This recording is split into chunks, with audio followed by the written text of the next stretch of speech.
So first, I want to say that family seems to be a big deal this week. This idea of mother and siblings is repeated multiple times. It's what ends and is this very powerful statement by Jesus of just who is the family of Jesus. What's more than that, it's this rejection of Jesus' family of origin, where Jesus says, these people are holding me back, but look at all the rest of these people that understand what's going on, what I'm doing, what I'm about, what it means to be part of the family. This is my family. And it sounds to us a bit harsh, especially for a church that continues to uplift Mary as an example of discipleship, and who celebrates James, the brother of Jesus, on our calendar. It seems kind of out of place that at some point Jesus rejects his family of origin. But I don't know that that's really the point. I think rather the point is in that parable that Jesus teaches. There's a reason that this comes right as part of that parable. Because what Jesus talks about is the division of the household.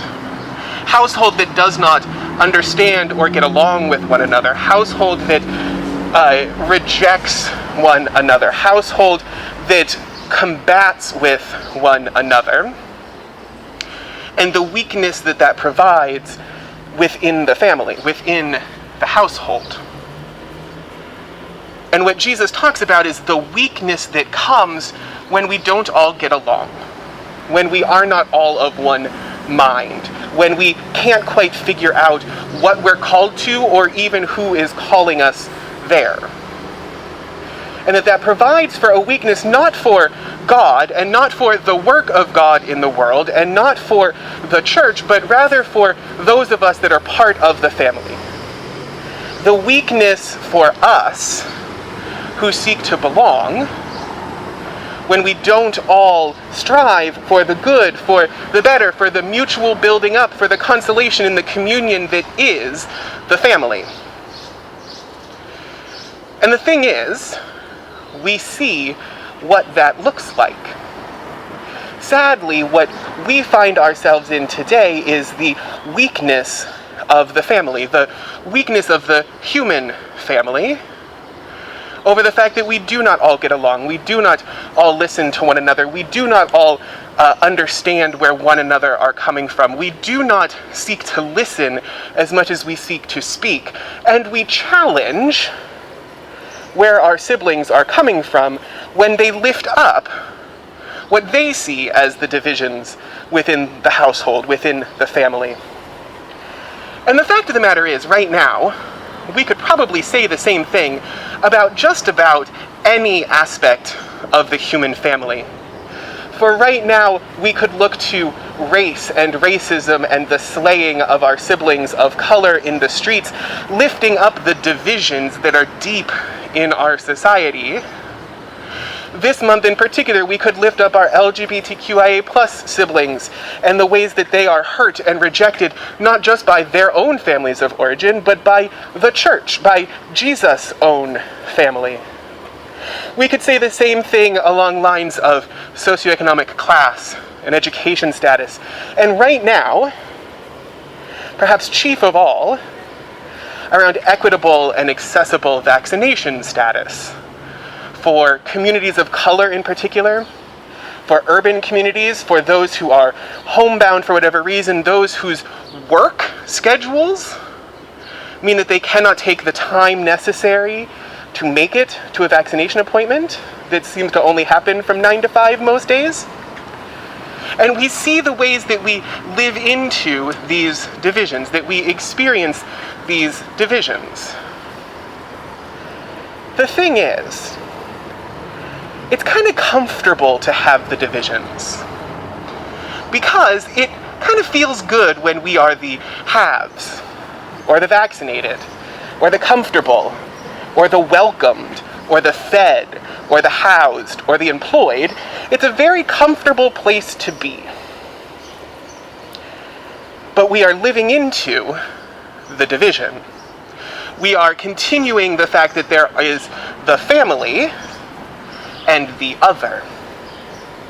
I was listening to a fabulous podcast this week, and I will give you more details about that after worship, but it was an interview by a pastor of a congregation in San Francisco who is also the presiding bishop of the Fellowship of Affirming Ministries, which is a global fellowship of congregations that seek to be as inclusive and diverse as possible.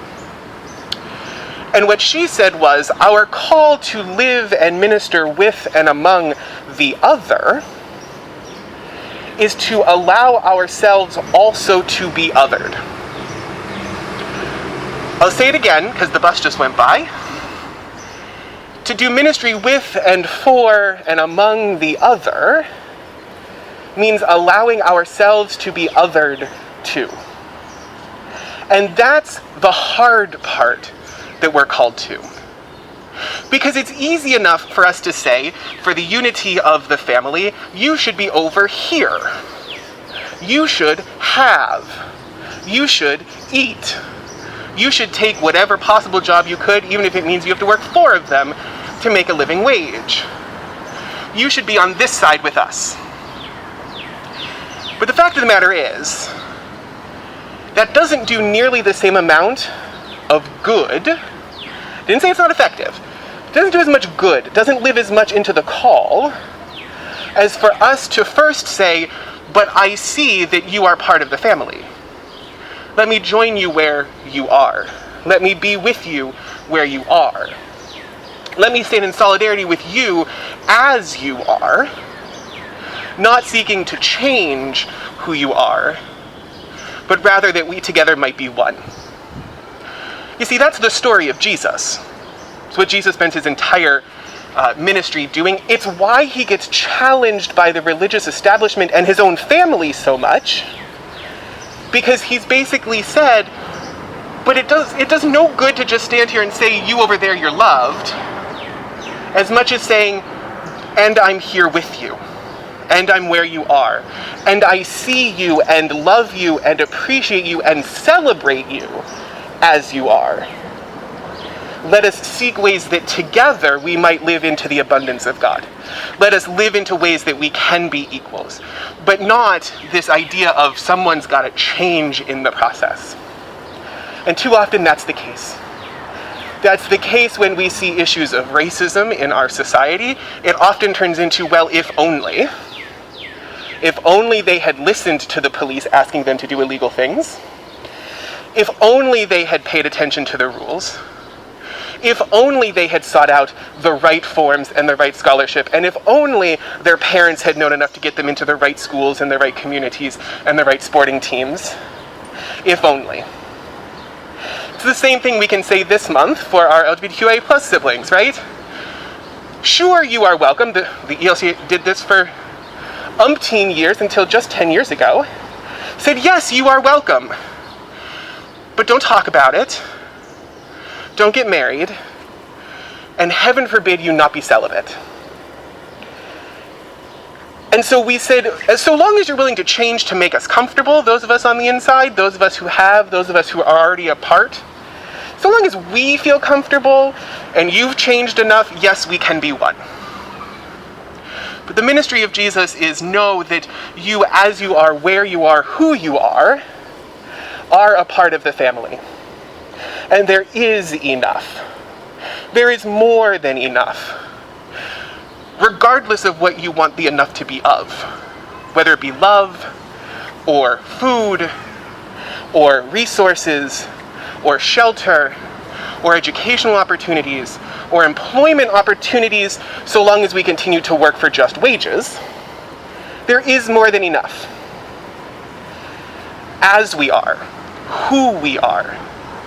But as part of that, in our oneness, in the unity of the family, in living into what God calls us to, which is our only membership in the family, it is to allow ourselves to be othered with the other, rather than to pretend there isn't an other. I'm not saying that we should then just all wallow in misery. But first we own and accept and love and celebrate who each of us is, where we are, because that is how God's love first reached us. And God's love has transformed us to be for the world that love in action. So when we find this solidarity with, we are living into that others might themselves live into that love in action. And that's where we are.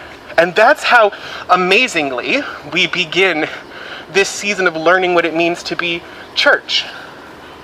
This call to remember that it is not about having somebody change who they are that we might stay comfortable and they can come into our doors, but rather that we might seek and find and love and stand in solidarity with the world that desperately needs to hear the same love that seeks us out that we ourselves have first received. For that love, and for our call to share it, thanks be to God. Amen.